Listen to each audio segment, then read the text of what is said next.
ran for another, and the Chiefs won 30-17.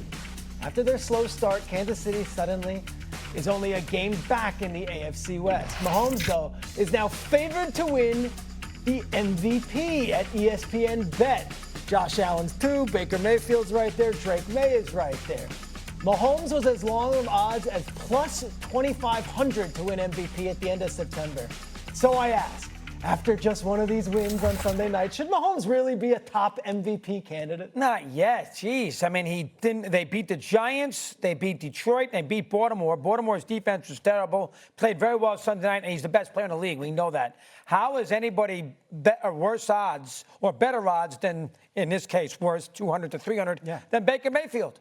I mean, Baker Mayfield's been unbelievable. He's 5-1. Every game they win is incredible. That third down scramble for the first down 14 was incredible. Was one of the great plays you're ever going to see. He scored 1 million points against San Francisco, albeit a bad defense because there obviously a lot of injuries with Bosa and Fred Warner in the second quarter of that game. But he has to be the MVP. They've won all these great comeback games. Atlanta, Seattle. I mean, Houston on fourth down. How in the world is he not the MVP top choice by far?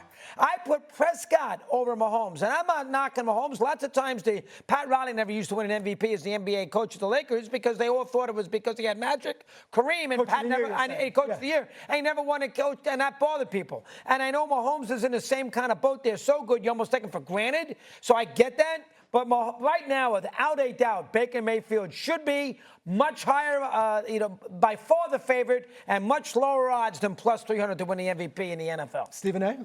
Well, I agree. I agree with Doggy about Baker Mayfield, right? But let's not act like Patrick Mahomes doesn't belong in the conversation.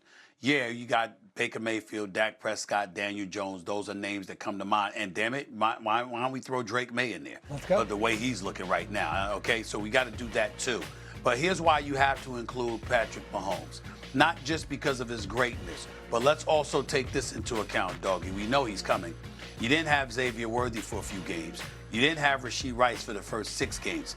You didn't have any running game because Pacheco and Kareem Hunt weren't giving you much. So what has Patrick Mahomes done? He's led the team in rushing and rushing touchdowns. Okay, that's what he has done. They got a top 10 offense, 8th in yards, 9th in scoring. We go a bit further over the last 3 weeks.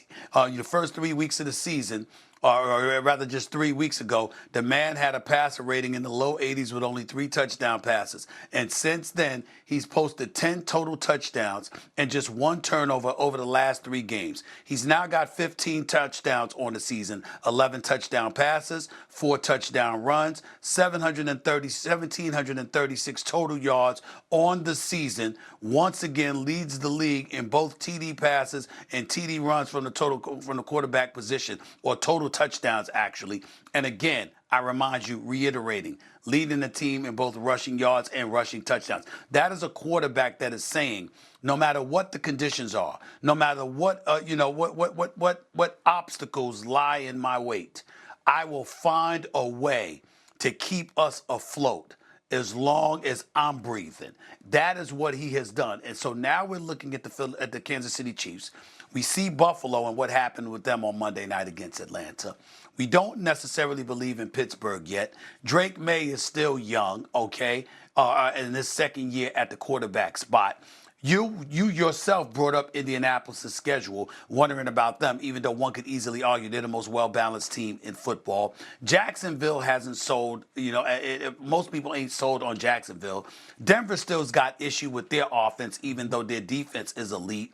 The Chargers are still relevant, beating the Kansas City Chiefs, but that was at the opener in Brazil, which you came on Mad Dog, what are you mad about, and complained about the travel, and you blame that more than the actual game itself. So you pointed that out. It's crazy. Right now, that once again, even a game back in the AFC West, we are looking at the Kansas City Chiefs as the team to beat in the AFC. I will say that's this, Patrick Mahomes, Stephen all day, right. every day.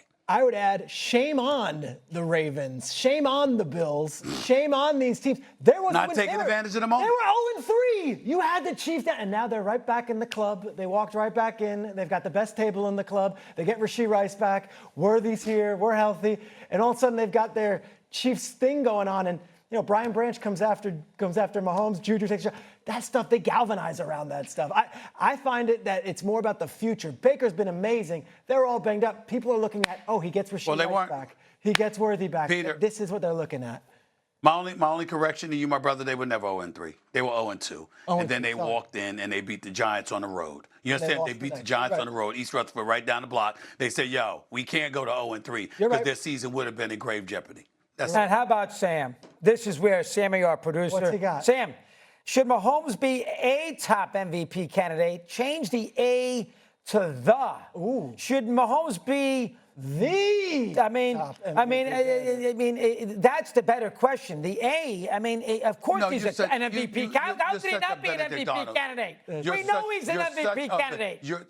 Well, first of all, he wouldn't have been an MVP candidate had they started the season 0-3 and they're sitting here 2-4 right now. Okay, that's number one. Number two, look at you to dime out our producers like that. This is what you do. You do this on Mad Dog Sports Radio as well. You call out your own. You call out your own contemporaries all the time. How does he make that error? You mess their names up all the time, and then you call them out like you're the paragon of virtue. You're the epitome of perfection. Doggy never makes any mistakes, even though you make mistakes every single damn day.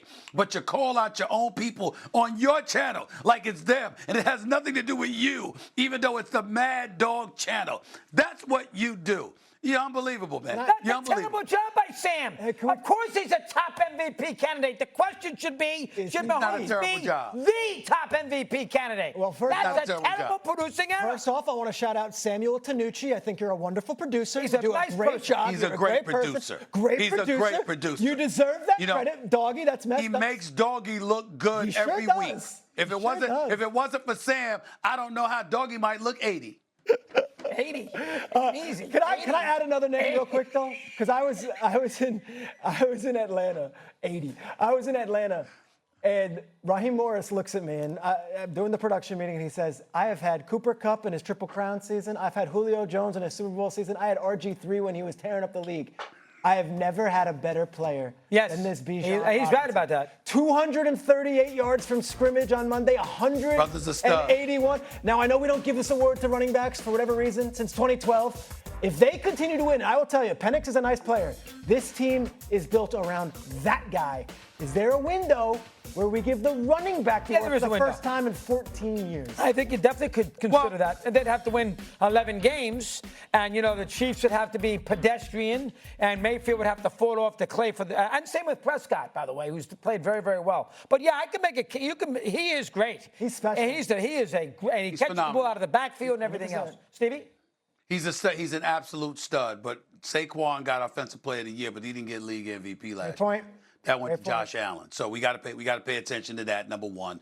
Number two, they're not in first place. The Tampa Bay Buccaneers are in their own division. You want to win league MVP honors, you beat John Robinson, you put up those kind of numbers Saquon Barkley put up, plus you win your division. And you resurrect the Atlanta Falcons, then we're talking about him as an MVP. Two great takes. I agree. Have to win the division. I think the former take is great, too. If Saquon set that bar there,